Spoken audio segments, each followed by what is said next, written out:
तो नीचे इसने यहाँ पे अपना लिख लिया answer, current assets are more important to a business because, अब देखिए नीचे उसने रीजन दे दी है, they help in cash flow. एक उसने यहाँ पे रीजन दे दी, the more the current asset and the less the liabilities the more the working capital. उसने एक इम्पैक्ट भी बता दिया, तो इसलिए उसने यहाँ पे ऑर्डर थोड़ा सा इसका ऊपर नीचे हुआ था, मगर इसने अच्छे से बता दिया। The candidate has accurately explained the two concepts mentioned in the question. The candidate has sufficiently justified the importance of current assets compared with fixed assets. So simple as that. आगे देखें तो हमारे पास ये एक वीक आंसर है, वही एक question है, और इसके उसने यहाँ पे आंसर लिखा हुआ है कि no because the current assets can be changed whereas the fixed assets that are non-current cannot be changed because they are fixed. Now that is a totally irrelevant concept जो कि उसने यहाँ पे यानी उसने यहाँ पे मेंशन किया है, इसलिए इसको 0 out of 4 मिलेगा। बेसिकली करंट एसेट और फिक्स एसेट में फ़र्क ये होता है, फिक्स्ड एसेट या फिर नॉन करंट एसेट जिसको हम कहते हैं, उनमें फ़र्क ये होता है कि जो हमारे पास करंट एसेट होते हैं, they are basically assets that you can sell them within 1 year. तो वो सारी चीज़ें जो कि आप 1 साल के अंदर बेच सकते हैं, वो सारा आपका करंट एसेट है। नॉन करंट एसेट आपके वो हैं, या जिसको फिक्स एसेट कह लें, ये वो एसेट्स हैं जिसको आप 1 साल के अंदर नहीं बेच सकते। Like a huge factory, you have a huge business, you have large investments, आपके पास आपके पास कोई बड़ी एक फॉर एग्जांपल लेट्स से कोई आपके पास कुछ आपने ठेका उठाया है, कोई आपने प्रोजेक्ट उठाया हुआ, so you can not sell it within 1 year, क्योंकि उसकी डॉक्यूमेंटेशन, उसके पेपर वर्क बहुत ज़्यादा होता है, उस पर आपको काफ़ी टाइम लगता है।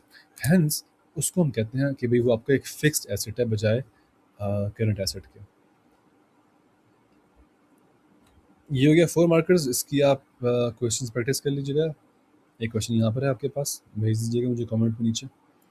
Then you have your 6 marker. 6 marker का तरीका बहुत आसान है। 6 मार्कर में बेसिकली जो आपके मार्क्स होते हैं, दे आर डिवाइडेड इनटू 2+2+2।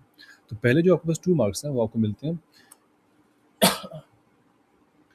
पहले 2 मार्क्स आपको मिलते हैं जब आप वो जो की टर्म है जो कि आपके क्वेश्चन में मेंशन्ड है, आप उसको डिफाइन करते हैं। और डेफिनेशन का रूल यहाँ पे भी अप्लाई होगा, यानी आपने 2 पॉइंट्स मेंशन करने हैं whenever you want to define और डिस्क्राइब समथिंग।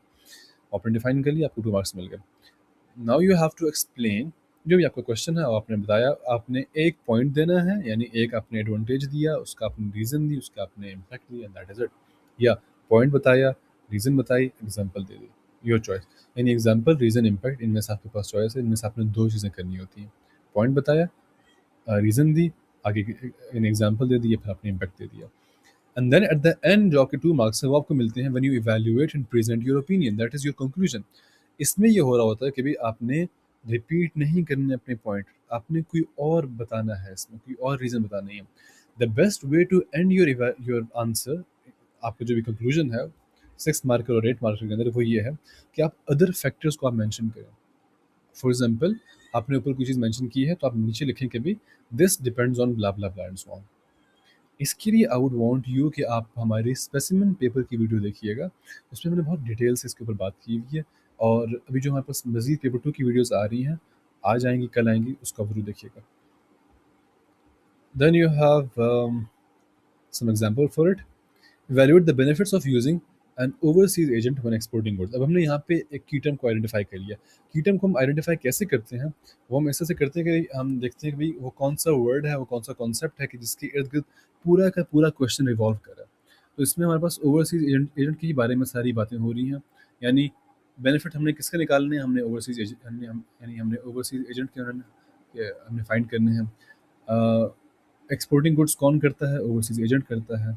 इवैल्यूएट हमने किसको करना है, ओवरसीज एजेंट को हमने करना है। तो उसके इर्द गिर्द पूरा का पूरा क्वेश्चन रिवॉल्व कर रहा है, हेंस ये होगा हमारा की टर्म, यही है हमारी की टर्म। तो पहले हमें 2 पॉइंट्स मिले जब हमने उसको डिफाइन किया। ओवरसीज एजेंट्स आर इंटरमीडियरीज, पहली फैक्ट होगी, who work to bring buyers and sellers together in international trade, ये हमारा सेकंड पॉइंट हो गया। फिर हमने अपना नीचे अपना जो हमारा मेन आर्ग्यूमेंट है वो हमने दी, overseas agents have knowledge and understanding of foreign markets, point set कर दिया, that is quite helpful when selling and buying internationally. ये अब हमने देखिए, हमने यहाँ पे पॉइंट, इसमें इसमें रीज़न भी है, पॉइंट भी है, रीज़न भी है, इम्पैक्ट भी है। Overseas agent have knowledge and understanding of foreign markets, point भी है, रीज़न भी है, यानी उनके पास नॉलेज होती है, इसलिए उनकी अंडरस्टैंडिंग ऑफ फॉरेन मार्केट अच्छी होती है। आगे हमने इम्पैक्ट बता दिया, that is why they are quite helpful when selling and buying internationally. फिर आगे हमने बता दिया कि अगर हम नहीं लेंगे, so without an overseas agent, lack of knowledge and local representation in a foreign country can lead to fraud और ट्रेड लॉस। तो हमने बेसिकली पॉइंट दे रहे हैं, रीज़न दे रहे हैं, इम्पैक्ट दे रहे हैं। अगर हम लेंगे फॉरेन एजेंट को, अगर हम किसी ओवरसीज एजेंट को लेंगे तो क्या होगा और वो क्यों होगा, और अगर हम नहीं लेंगे तो क्या होगा हमारे साथ, तो फिर वो क्यों होगा, यानी रीज़न और फिर इम्पैक्ट। आखिर में हमने कंक्लूजन दिया, in my opinion having an overseas agent can help a small business with international trade. ये हमारा स्टांस है, ये हमारा पॉइंट है। But for a business with enough resources, अब यहाँ देखें हम बात कर रहे हैं अदर फैक्टर्स के बारे में, कि अगर but for a business with enough resources they should focus on creating their own export department instead of hiring overseas agent. So we are talking about other factor जो कि वो इस्तेमाल कर सकते हैं बजाय ओवरसीज एजेंट के ऊपर डिपेंड करने के। हमारे पास फिर स्पेसिमेन पेपर में से कुछ एग्जांपल है। evaluate the benefits to Zan of using internet advertising to promote his business। अभी देखिए यहाँ पे हमारे पास AO1 के 2 मार्क्स हैं, AO2 के 2 मार्क्स हैं, AO3 के 2 मार्क्स हैं। Many businesses use a website to advertise and promote their products। यहाँ देखिए इस क्वेश्चन में हमारे पास जो कीवर्ड है वो है इंटरनेट एडवर्टाइजिंग, इसलिए उसने यहाँ पे इंटरनेट एडवर्टाइजिंग को एक्सप्लेन किया। Many businesses use a website to advertise and promote their products. The website usually consists of a homepage, page, effect, followed by other pages where information of the business and their services will be provided. Second fact mentioned, शुरू में उसको यहाँ पे 2 marks मिल गए। आगे, one major benefit of a website for Zan's mobile hairdressing business is the ability to offer। अब वो अपना पहला पॉइंट दे रहा है, it is the ability to offer an online booking system। Point यहाँ पे उसका पहला हो गया। दिस मीन्स दैट, अब देखिए ये इम्पैक्ट बता रहा है, this means that customers can book hair appointment on his website rather than by phone। Example है, सॉरी इम्पैक्ट नहीं है, एग्जाम्पल है ये। Not only does this benefit Zan as he can use his time more effectively, but also makes it easier for his customer to find a time that suits them। तो यहाँ पे देखिए इसने पहले पॉइंट दिया, फिर एग्जाम्पल दी, फिर impact दी। तो हमने बात की थी ना कि आप रीजन, एग्जाम्पल, इम्पैक्ट, इन तीनों को आपस में आप शिफ्ट कर सकते हैं। सो ऑर्डर मैटर नहीं करता, you just need to state them in your answer. आगे उसने लिखा कि he may also find that you gain, अब ये अपना बता रहा है कि सेकंड पॉइंट बता रहा है। तो बेसिकली 6 मार्कर में आपने 2 पॉइंट्स लिखने होते हैं, मगर हमने जो उसको डिवाइड किया वो हमने इसको इस तरह से किया हुआ है कि अगर वो यानी आप पहले तो सपोर्ट करें उस व्यू को, फिर आप उसके अगेंस्ट जाएँ, तो उस तरह से एक इवैल्यूएशन अच्छी हो जाती है। But you can have both of your points in support of whatever they have mentioned in your 6 marker only. मैं भी 6 मार्कर के बारे में बात कर रहा हूँ, 8 मार्कर में ऐसा बिल्कुल यानी अलाउड नहीं है। या you can have both points against whatever they are talking about in the question in your 6 marker, not in your 8 marker. तो उसने यहाँ पे दोनों पॉइंट लिखे हैं इन फेवर ऑफ दिस। तो पढ़ लेते हैं हम। He may also find that you gain new customers as a result of an easy online booking system। Another benefit of taking book, अच्छा इसको हमने क्यों नहीं एज अनदर पॉइंट किया, क्योंकि ये इसने इसी पॉइंट की आगे फर्दर एक्सटेंशन है, इसकी ज़रूरत नहीं थी, उसने एक्स्ट्रा लिखा हुआ है। इसको यहाँ पे इसका पॉइंट मुकम्मल हो गया था, इसलिए हमने अब आगे से चेक करना शुरू किया। Another benefit of taking bookings online is that Zan can take payments upfront है, उसका दूसरा पॉइंट हो गया। This can help with his business's cash flow, impact हो गया। And when he meets the client, it is one less thing they have to do, example हो गया। अब ये अपना थर्ड पॉइंट दे रहा है, इसकी ज़रूरत बिल्कुल भी नहीं थी, इसलिए हमने इसको यहाँ पे देखें कोई हाईलाइट नहीं किया, हमने उसको चेक नहीं किया, क्योंकि इसके AO2 इसके AO3 के जो मार्क्स असाइन थे, AO2 के मार्क्स इसके जो असाइन थे वो उसके यहाँ पे मुकम्मल हो गए हैं। तो ये तीसरा पॉइंट देने की जरूरत बिल्कुल नहीं थी इसको। कंक्लूजन में इसने लिखा कि in conclusion internet advertising for Jain will offer many benefits making it more efficient for him and his customer. Conclusion उसने लिख लिया, मगर इसका कंक्लूजन मुकम्मल नहीं है। क्यों? इसने सिर्फ अपना पॉइंट बताया है, कोई रीज़न नहीं बताई, इसने अपना सपोर्ट नहीं किया, इसने कोई रीज़न नहीं दी। So how will it promote his business, इसने नहीं बताया, इसलिए उसको जो मार्क्स मिले वो मिले 5 आउट ऑफ 6 मिले। यहाँ पे देखिए 5 आउट ऑफ 6। तो ये कैसे मिले 5 आउट ऑफ 6? पहले 2 मिले फर्स्ट पैराग्राफ में, यहाँ पे जो उसने डिफाइन किया, फिर दूसरे 2 मिले यहाँ पे, और एक मिला यहाँ पे। 2 + 2 4 + 1 5, 5 out of 6, simple as that. आगे चलते हैं। यहाँ पर स्ट्रॉन्ग आंसर, अगेन उसको फुल मार्क्स मिले हुए हैं, देख लेते हैं उसको भी। इसकी हैंड राइटिंग बड़ी अजीब सी, पर खैर देख लेते हैं। If a business has its own vehicle for transportation it have, अब यहाँ पे देखें बेसिकली वो बात कर रहे हैं ओन फ्लीट ऑफ वैन, ये हमारा इसमें वो है यानी कीवर्ड है कि अगर आपके पास अपनी व्हीकल्स हों तो उसने यहाँ लिख लिया कि भी उससे क्या होता है, फिर आगे उसने उसका फ़ायदा लिखें कि they can dispatch goods accordingly the customer blah blah blah. फिर उसको उसके लिए आप पढ़ लीजिएगा, I am not going to explain it further. बस हम यहाँ पे ज़रा इसकी ये देख लेते हैं। The argument begins with relevant knowledge and understanding of the benefits to a business of owning their own transport, यानी जो कीवर्ड था वो ओनिंग योर ओन ट्रांसपोर्ट था। The candidate develops their knowledge point with analysis, तो पहले 2 marks उसको ऊपर मिल गए।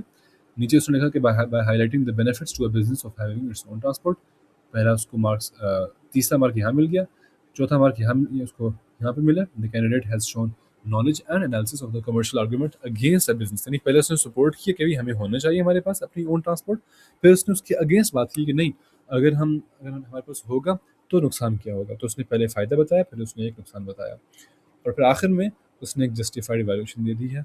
दैट इज़ हाउ उसको मिले हैं 2 पॉइंट्स ऊपर यहाँ पे, एक यहाँ पे, एक यहाँ पे, टोटल 4 पॉइंट्स, और नीचे 2 पॉइंट्स यहाँ मिले हैं, तो 4 + 2 you got 6 point out of 6। ये एक वीक आंसर है, इसकी राइटिंग मुझे बिल्कुल भी समझ नहीं आ रही, इसलिए मैंने इसको I am not going to discuss it, आप उसको देख लीजिएगा, feel free to attempt it. अब हम आते हैं 8 मार्कर के ऊपर। 8 मार्कर जो है ना, इसमें आपने याद रखना, इसको अटेम्प्ट करने का तरीका बहुत ही आसान है। इसमें आपने सबसे पहले you need to define 2 keywords that will be available in your question. वो होंगे, आपने ढूँढने होंगे या आपको वो ढूँढ के खुद देंगे, 2 ही ऑप्शन है हमारे पास। So you have to define या describe या फिर explain both of those key terms mentioned in the question, आपको 2 मार्क मिलेंगे इसके लिए, ठीक है। mention 2 points for each, तो आपके यहाँ पे हो गए जी कितने मार्क्स हो गए, 2 मार्क्स यहाँ पर हो गए। explain one advantage और फिर one disadvantage for each side just as we used to do in your 6 marker, same चीज़ है यहाँ पे, बस फ़र्क क्या है, यहाँ पे पॉइंट्स इंक्रीज हो गए हैं, वहाँ पे क्या था, हम ओवरऑल एक साइड का हमने एडवांटेज बताया, दूसरी साइड का हमने डिसएडवांटेज बताया। यहाँ पे हर साइड का एक एडवांटेज और एक डिसएडवांटेज, फिर दूसरी साइड का एक एडवांटेज और फिर डिसएडवांटेज, टोटल 4 पॉइंट्स हैं यहाँ पे, ठीक। Valuate and present your opinion, state your point और एक्सप्लेन योर रीजन, ये आपका अगेन कंक्लूजन सेम होगी। देख लेते हैं इसको हम। Celine is considering 2 options to sell her apples। अब यहाँ देखें 2 की टर्म यहाँ पे ऑलरेडी मेंशन है। ऑप्शन 1 स्ट्रीट मार्केट स्टॉल पहला की टर्म है, ऑप्शन 2 लोकल सुपरमार्केट ये आपकी दूसरी की टर्म है। अब आपने इन दोनों को डिफाइन करना है, एक्सप्लेन करना है। तो यहाँ पे हमने कर लिया explain. A street market consist of small scale businesses selling their items on stalls in an open area, while a supermarket is a large scale self service business selling mostly food and house hold goods. तो ये हमने second की term को explain कर लिया, 2 marks हमें यहाँ पे मिल गए। आगे street markets bring a variety of customers together in a single place, so there are many potential customer, point बताया, उसका आगे हमने इम्पैक्ट बता दी। हाउएवर अब हम उसको निगेट कर रहे हैं, हम उसकी डिसएडवांटेज स्टेट कर रहे हैं। However street markets are dependent on the weather, अब हम आगे उसका इम्पैक्ट बता रहे हैं। So on rainy days Celine may find less customers, then we have the advantages stated here। चलें, एडवांटेजेस हमने यहाँ पे स्टेट किया कि भाई अगर वो हम यहाँ पे दूसरा एडवांटेज स्टेट करें कि अगर वो एप्पल्स को सुपरमार्केट पे जाके सेल करे, so it will be easier to deal with one large customer rather than many small one. हम आगे उसका नुकसान बता रहे हैं। However the price of apple that she will get will be much less than if she sells directly to customers in a street market. Again वही बात है, पॉइंट इम्पैक्ट, बस फ़र्क क्या है, शुरू में हमने एक एडवांटेज बताया, फिर हमने उसका इम्पैक्ट बताया, फिर हमने एक डिसएडवांटेज बताया, फिर हमने उसका इम्पैक्ट बताया, सिंपल एज दैट। तो ये हमने 2 मरतबा किया, एक मरतबा हमने यहाँ पे किया, दूसरी मरतबा हमने यहाँ पे कर लिया। यहाँ पे हमारे पास कितने मार्क्स हो गए, यहाँ पे वी गॉट 2 फर्दर मार्क्स। ये थी हमारे पास हमारा 8 मार्कर के, यानी हमारे पास 4 मार्क्स हो गए यहाँ पे कंप्लीट। मगर अब रिसेंट जो चेंजेस आए हैं उसमें क्या होगा, अब आपके ज़्यादा मार्क्स मैटर करेंगे। हमने बेसिकली इवैल्यूएशन और एनालिसिस को इकट्ठे मिला दिया, तो अब you will get 2 marks +2 +4 marks. तो आपको जो आपका एनालिसिस है ये बहुत ज़्यादा मैटर करेगा और आपकी इवैल्यूएशन बहुत ज़्यादा मैटर करेगी। So since Celine has no experience, I believe she should first sell them at the local supermarket and then slowly transition toward renting and managing on an open street market stall. अब यहाँ पे देखें, हमने कोई site choose नहीं की, हमने simply एक बैलेंस्ड अप्रोच बता दी और हमने बता दी कि भाई उसको ये करना चाहिए क्योंकि ये फैक्टर्स डिपेंड करते हैं। So we are again using the other factor technique जो कि हमने पहले डिस्कस की थी इसके अंदर। ठीक, तो ये इसका कंक्लूजन हो गया और इसको यहाँ पे फुल मार्क्स मिल गए 8 आउट ऑफ 8। एक और एग्जांपल देख लेते हैं स्पेसिमेन पेपर में से। ये थोड़ा सा उल्टा हो गया, ये पहला पेज है फिर उसके बाद ये आता है, पहले हम उसको देख लेते हैं। A multinational car manufacturer has asked blah blah blah, sir पढ़ लेते हैं। ठीक है, evaluate the positive and negative impacts of a multinational company locating its car factory in the country। अब यहाँ पे जो की टर्म है वो मल्टीनेशनल कंपनी है। आपने याद रखना है, अगर इस तरह से क्वेश्चन आए, ये छोटी सी केस स्टडी दी हुई हो, तो की टर्म हमेशा जो आपसे रिक्वायर्ड है उस स्टेटमेंट के अंदर आपके पास की टर्म होगी, यहाँ पर होगी की टर्म आपके पास मल्टीनेशनल कंपनीज के नाम से। ठीक, तो यहाँ पे आपके पास वो आ गई की टर्म और आपने मेंशन कर दिया कि भी multinational car manufacturer such as Nissan, ये देखें एप्लीकेशन है हमारे पास, is a business with a head office in one country and operations in at least 2 different countries। पहले आपके पास जो 8 मार्कर की जो मार्क्स की डिवीजन थी वो थी 2+2 A1 की 2 मार्क्स, AO2 की 2 मार्क्स, AO3 की 2 मार्क्स, AO4 की 2 मार्क्स। अब AO3 और AO4 इकट्ठे ज्वाइन कर दिया गया तो अब आपके पास 4 मार्क्स आ गए हैं AO3 के।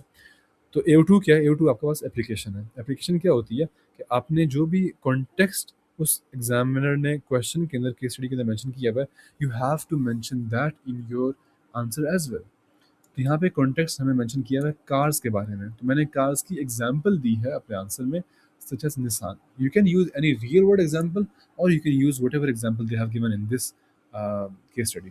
ठीक, तो हमारे पास डिफाइन कर दिया हमने, 2 मार्क्स हमें यहाँ पे मिल गए, यानी ये वाले 2 मार्क्स हमें यहाँ पे मिल गए। आगे जाएंगे, 1 positive impact to a country of an MNC locating blah blah blah, इसको देख लेते हैं। पॉइंट यहाँ पे कंप्लीट हो गया। आगे हमने उसका एक एग्जांपल बता दी, लोकल सप्लायर्स और also likely to receive work when MNC arrives. आगे हमने इम्पैक्ट बता दी, the extra output and employment generated by MNCs will increase economic growth and raise living standards, ये हमारी इम्पैक्ट है। Another positive impact will be an increase, अब हम अपना सेकंड पॉइंट बता रहे हैं, will be an increase in tax revenue, second point है। आगे हमने रीजन बताई, क्योंकि the profits made by MNCs are taxed by the host country, this increases tax revenue for the country which can be used to improve government services such as better hospitals and roads। Impact भी होगी और हमारी second application भी होगी, क्यों?